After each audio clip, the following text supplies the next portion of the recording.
Hey guys, what's going on? Today we're going to be talking about the Game Awards 2024, which I think will be even sadder than the Game Awards 2023. You know, the Game Awards kind of just exist to get laughed at, I mean, let's be honest, dude. And I find it absolutely hilarious that there's like men in their 50s out here literally getting angry over the Game Awards held by Geoff Keighley. But the nominations got revealed for the Game Awards 2024, and I thought we could go ahead and take a look at them. Let's look at all the different categories and their nominations. Because, they're not good. Now, I know 2024 wasn't a good year for gaming in general, like there really weren't that many great games. There were a few. But, yeah, let's get into this. The first category we have is just straight up Game of the Year. Recognizing a game that delivers the absolute best experience across all creative and technical fields. Your choices are Astrobot, Balatro, Black Myth Wukong, Shadow of the Erdtree, Final Fantasy Rebirth, and ReFantazio. Now, there's two games on this list that stand out to me, cause I kinda question why they're there. Balatro is a mobile game, so I'm not sure if it should really be on this list. I'm not saying it's bad, but you don't usually see mobile games on these sort of lists. And Shadow of the Erdtree is a DLC, and in order to play Shadow of the Erdtree, you have to pretty much complete at least like 75% of Elden Ring, at least get up to Mohg's Palace and defeat Mohg, which is a pretty difficult boss. I'm not saying Shadow of the Erdtree is bad, it was probably one of my favorite gaming experiences this year alongside Space Marine 2, but I just don't think it really belongs on a list like this. However, the fanboys getting mad over this is pretty funny, like there is a lot of salt flowing from certain fanboy channels. But I'd probably pick Wukong for this one. The fact that Stellar Cheeks and Space Marine 2 are not on this list is kind of insane, dude. Like, we got a mobile game and a DLC, but no Stellar Cheeks and no Space Marine 2. The next category we have is Best Game Direction, and no, your eyes are not deceiving you. That is the exact same fucking games and the exact same fucking order as the previous section. It's funny that Geoff Keighley wants to patent the Game Awards so that no other person can use Game Awards in their title of their show, but you can't even put a little bit of effort into it. I mean, come on, dude, you couldn't shuffle the games around like a deck of cards. I would definitely pick Astrobot for this because I like the game design of a short game where you just go through the levels, there's no cutscenes, dialogue, none of that shit, it's pure gameplay. It kind of reminds me of the old days, and I definitely appreciate that. I'd like to see more games like Astrobot. Next up, we have Best Narrative. And I mean, why the fuck is Silent Hill 2 here? I mean, I like Silent Hill 2. I played the original Silent Hill 2 on the PS2. But why are we putting a 20-something-year-old game in the Game Awards 2024 for Best Narrative? It's the same story as it was 20 years ago. And if I'm gonna be completely honest here, man, I've not played any of these games. The only game I actually saw any story of, or even cared about any story of, is Infinite Wealth, because I had to watch DSP play it for a video. So I'm gonna have to vote Infinite Wealth on this one.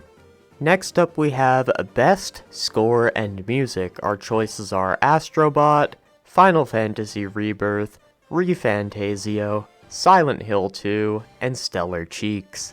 Now for this one, I'm going to go with Stellar Cheeks.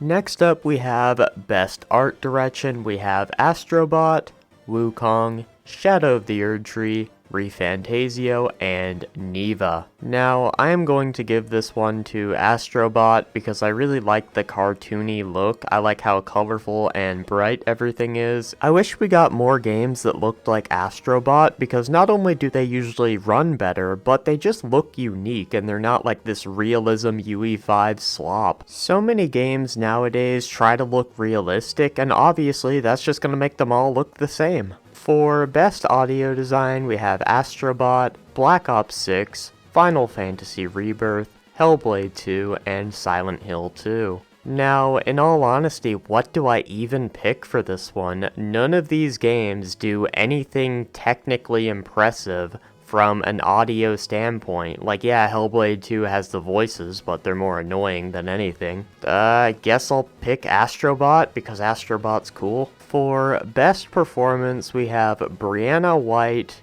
Hannah Tell, Humberly Gonzalez, Luke Roberts, and Melina Juergens. Guess I'll go with Brianna White for this one because I think Final Fantasy VII Rebirth is the best game out of all the ones on this list. Innovation in accessibility. Our options are Black Ops 6, which is the first Black Ops game to force online in every single mode, funnily enough. How accessible. Then we have Diablo, Dragon Age the Failguard, Prince of Persia, and Outlaws, and I will go with Prince of Persia: The Lost Crown for this one. Why? I don't fucking know, dude. The only game I've played on that list of games is Black Ops 6, and Black Ops 6 is the least accessible Black Ops game of all time because of forced internet connection and forcing you to connect to a server so you can lag out of campaign and solo zombies. I don't know how accessible every single other game is on this list. The only reason I'm picking the Persia game is because it's not dog shit, which cannot be said about Star Wars Outlaws and Failguard. I don't know about Diablo. Next up we have Games for Impact for a thought-provoking game with a pro-social meaning or message. We have Closer the Distance, Indica, Neva, Life is Strange Double Exposure, Hellblade 2, and Tales of Kenzura Zao. Honestly, man, the only game on this list that I even knew existed is Hellblade 2, so I guess we're gonna have to go with that one. What message does Hellblade 2 send? I don't fucking know, dude. I think this video is just exposing how little I care about most games nowadays, at least the popular ones or the ones that the journos want me to care about. I mean, half the time I'm looking at these games and I'm thinking, well, what the fuck is that? For best ongoing, we have Destiny 2, Diablo, Final Fantasy, Fortnite, and Helldivers. I'm gonna give this one to Helldivers, obviously, because Helldivers is actually a good game. Next up we have Best Community Support. We have Baldur's Gate 3, Final Fantasy, Fortnite, Helldivers, and No Man's Sky. Now I'm gonna give this one to No Man's Sky because the game came out in 2016 and they're still dropping free updates for it to this day. It's insane that basically for the past 8 years they've been updating No Man's Sky just for completely free. I genuinely respect the work that the No Man's Sky team put in to transform a steaming pile of shit into a pretty polished gem. So, you know, shout out to No Man's Sky, I guess. Best Independent Game, we have Animal Well, Balatro, Lorelli and the Laser Eyes, Neva, and UFO 50. I've not played any of these. I guess we'll go with Balatro. Why? Because it's obviously halfway decent if it got nominated for Game of the Year. Next up we have Best Debut Indie Game with Animal Well, Balatro, Manor Lords, Pacific Drive, and The Plucky Squire. Now, once again, I have not played any of these games. Oh boy. I guess we'll go with the Plucky Squire because it's definitely a unique name, I guess. I have no idea what the game is like, but someone in my Discord said they played it, so fuck it. For Best VR Game, we have Arizona Sunshine Remake, Asgard's Wrath 2, Batman Arkham Shadow, Metal Hellsinger VR, and Metro Awakening.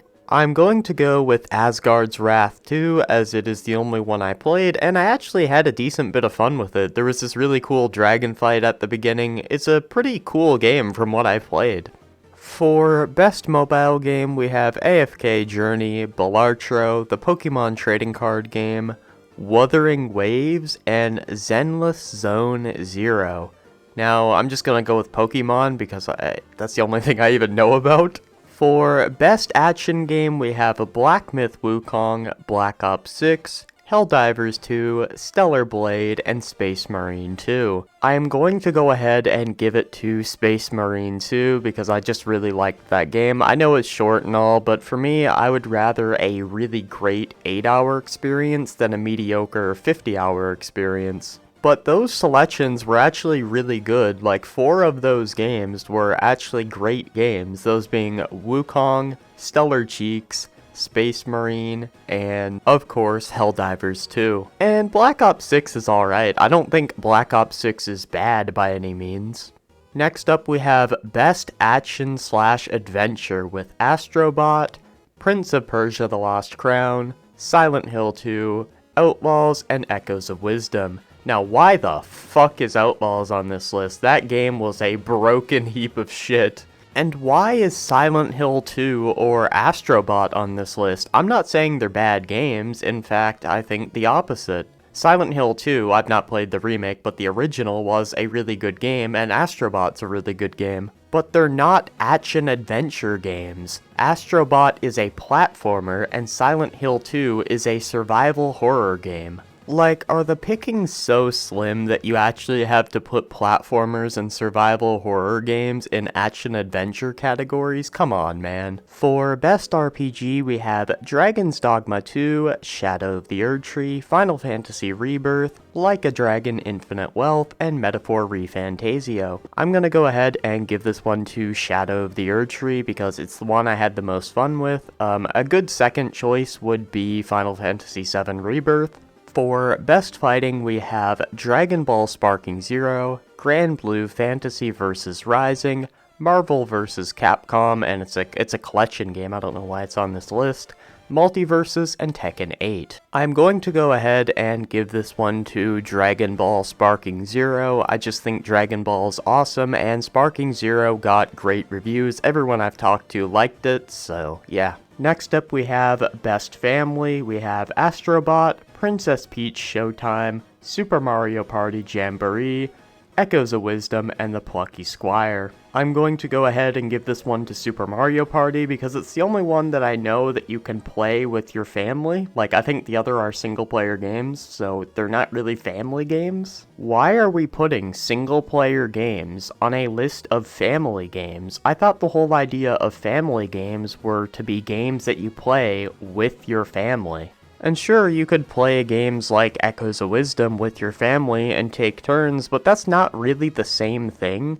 Like, growing up for me, it was Mario Kart, and there'd be like 4 separate screens that everyone would play on. For Best Sim/Strategy, we have Age of Mythology Retold, Frostpunk 2, Kinitsu Gami Path of the Goddess, I hope I'm saying that right, Manor Lords, and Unicorn Overlord. Now, I heard that Unicorn Overlord was a good game, so I'll just give it to that one. For Best Sports/Racing Game, we have F1 24, EA Sports FC 25, NBA 2K25, Top Spin 2K25, and WWE 2K24. I'm gonna go ahead and give this one to F1. I've not played any of these games, but modern sports games are, for the most part, complete dog shit, so the racing game is probably better. Next up we have Best Multiplayer. We have Black Ops 6, Helldivers 2, Super Mario Party Jamboree, Tekken 8, and Space Marine 2.